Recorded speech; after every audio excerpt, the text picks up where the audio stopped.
Vi aspecto estas pli bona. Freŝe pura aero revivigas min. Viaj okuloj estas klaraj. Dum la lastaj 3 noktaj mi este eble dormi, sans aŭdi tondron, sans sonĝi pri bataloj.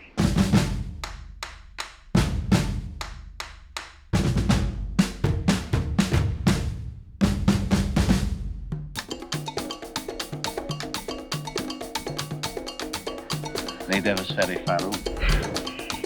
La suno sekigos vin.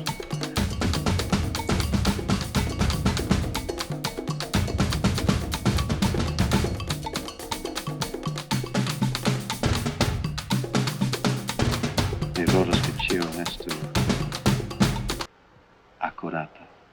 Esperanto is a constructed language or artificial language, you could say. It's a language that someone deliberately sketched out on paper. I'm not that into the history of Esperanto. I mean, there's probably many other people here who could give you much more details. You want me to speak to the camera or to you? In 1904, 1905, there was this big first meeting of Esperantists in Boulogne-sur-Mer and the first Congress of the Universala Esperanto Asocio.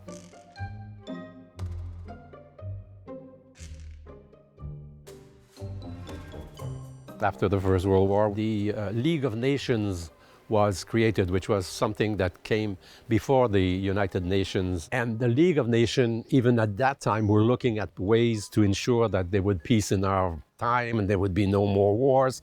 So Esperanto got also to be very, very, very interesting for people in the League of Nations. There were proposals that were made to this League of Nations to adopt Esperanto as one of the official languages.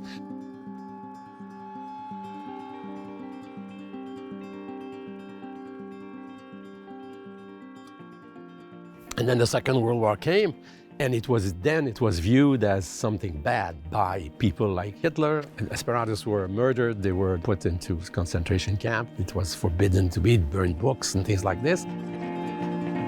Dass man den Folgen dieses Verbrechens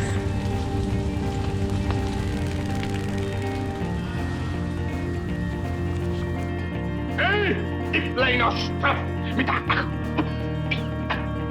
The aeroplane and the radio have brought us closer together. The very nature of these inventions cries out for the goodness of men.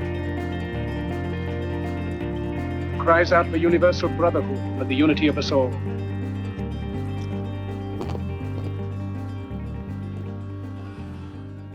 Tu vill nu sen på det partial?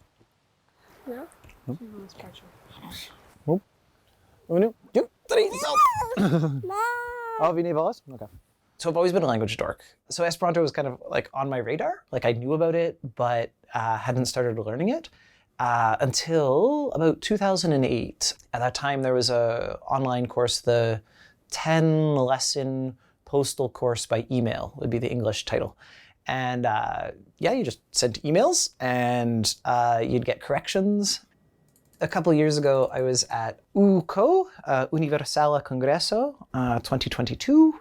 I was on the organizing committee for that back in 2020, but then the pandemic hit. UCO didn't happen in 2020, and in the middle of that, my daughter was born. Okay, Yeah, so Mira, she's almost 3 years old. She's a native speaker, which is a groovy thing. Bilingualism provides this whole different way of looking at the world. But the only language I speak fluently other than English is Esperanto. I speak to her almost exclusively in Esperanto, so she understands it. She very rarely speaks to me in Esperanto. When she was really young, we also did American Sign Language. So there was like 6 or 8 months where I was speaking to her in Esperanto and signing with her, and I had painted myself into this really weird linguistic corner, like, like at play dates, people would be like, okay, what's up with the sign language? Okay, what language are you speaking? Oh, Esperanto. Oh, and then they just slowly walk backwards, because that's crazy.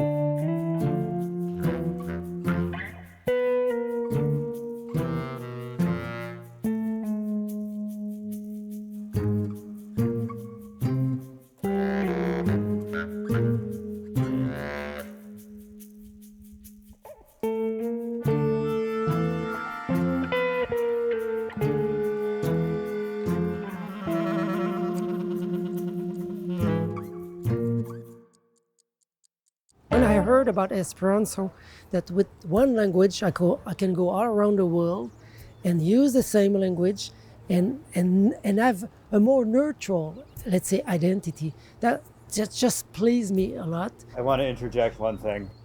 I've known Normando, I think, over 25 years. And this is the first time I've ever heard him speak English, except for like one sentence to a waiter or something. And actually, I'm kind of rusted because I haven't spoken.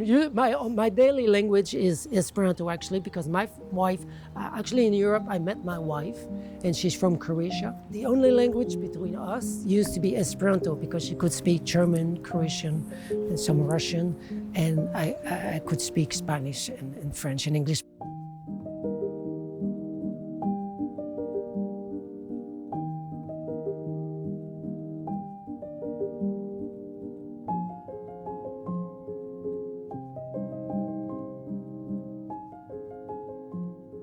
Well, this is a story that we seem like we've told so many times.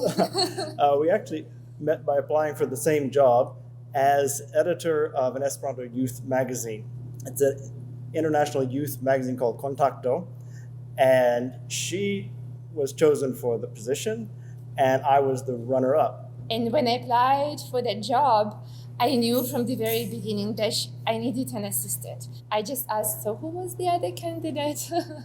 And they gave me his resume, and I thought, well, that would be a really great thing to work together. So we worked together for a year when we fell in love, and then we moved to the US, and then we decided to move to Canada. There's a bashful little maiden, and she has the cutest way. The brightest eyes, the most evening smile. I'm sure she knows I love her, though I don't know what to say. I'd like to know the meaning of her smile. This is Lamaro. Her cheeks are fair as roses, and her eyes are bright as blue. Her manner quite as charming as a queen. Lamaro. And she's extremely clever when she coyly says to me, I hardly understand just...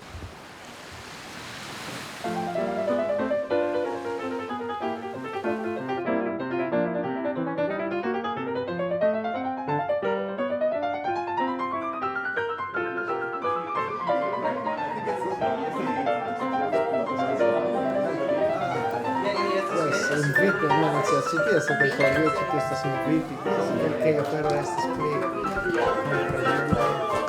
Yes.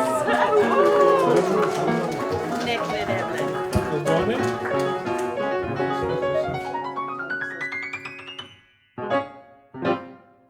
This is Mecaro, Mes Canada Rencontillo de Esperanto, the Central Canadian, I guess is the translation. Don't think about the English much, but it's a meeting of Esperanto speakers. We're here in Midland, Ontario. This is probably the most country Mecaro we've had so far. Estas coffee por cia. Sed ci neniam iras per autobuse kun cia pago. Tiu estas mia afero, ĉar mi veturis.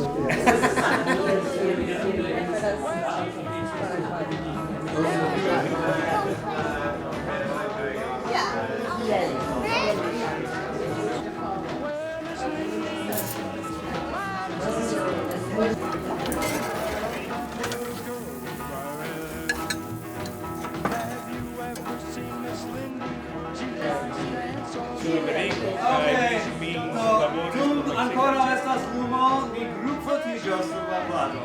Ridetu! Oni povas.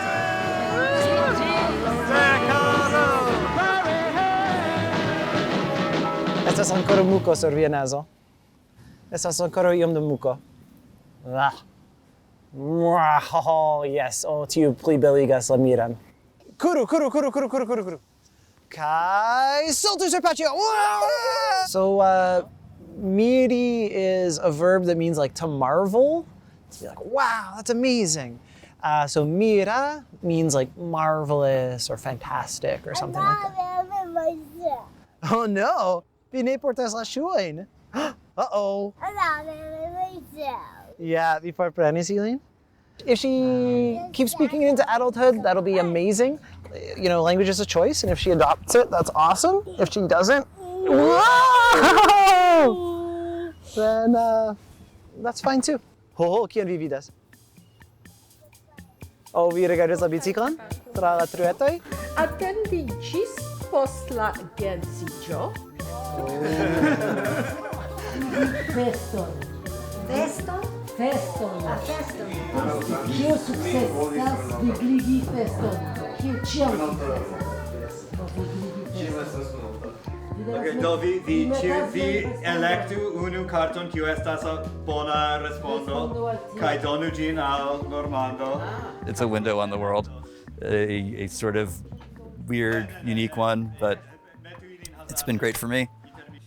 I often joke that I've met my favorite people and my least favorite people through Esperanto, but that's not so true. Like, I mostly had a very, very positive experience with Esperanto, but you know, there are some weird people in it for sure, but I'm probably weird too.